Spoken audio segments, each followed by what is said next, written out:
chef and host Karen Bukolt. Today we are going to make butternut squash soup. What makes ours different from everybody else's is we are going to add some red lentils for protein, but don't tell anybody, they won't be able to tell when it's all pureed. And we're going to add some apples for sweetness.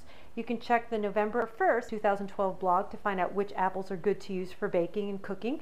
We are going to use a Golden Delicious. We have an Empire, a Granny Smith, and a Fuji that we're going to try. So let's get cooking.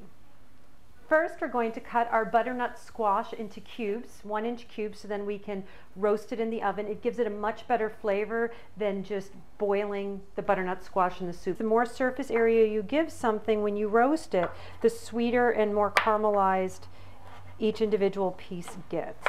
The skin is optional. Cut it off now when it's done, or you can actually even eat it for additional fiber.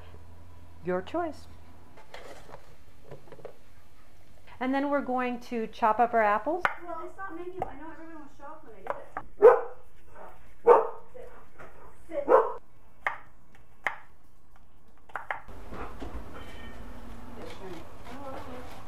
Sit. While the butternut squash is roasting, we are going to put the rest of the ingredients in the pot so that'll cook at the same time to save some time. So we have our apples and our onions. A little bit of nutmeg, some red pepper. Don't worry about using the flakes because it'll crush when we're actually pureeing it. And then we'll add a little bit of fresh ginger. If you don't have fresh ginger, you can use crushed ginger, and that's just fine. All right, we'll add 2 cups of veggie broth, and we'll be putting in 6 cups of water later.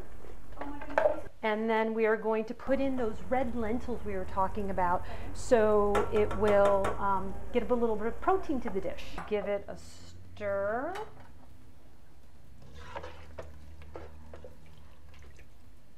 Okay, and we will cover it and let it cook for about a half hour. That's all you need to cook the red lentils, so they're perfect to use in the soup. Our butternut squash is done.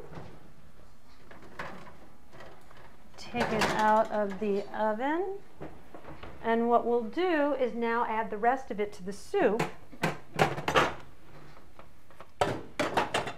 and we'll cook it for another 10 minutes, and then we'll puree it. All right, our soup has been cooking for about a half hour, and we added the butternut squash and then let it cook for about another 10 minutes just to kind of get the flavors in. Everything's nice and mushy, so we're going to take our wonderful stick blender. If you don't have a stick blender, then you can use a regular blender. It's kind of hard to do it in like a Cuisinart or any of the food processors because a lot of times the liquids will spill out, and with it being really hot, your best bet is the blender or the stick blender, but still be careful as you're submerging it into the pot because you don't want the hot liquid to splash on you. Until it gets nice and thick, and if it gets too thick, you can always add a little bit more water or broth.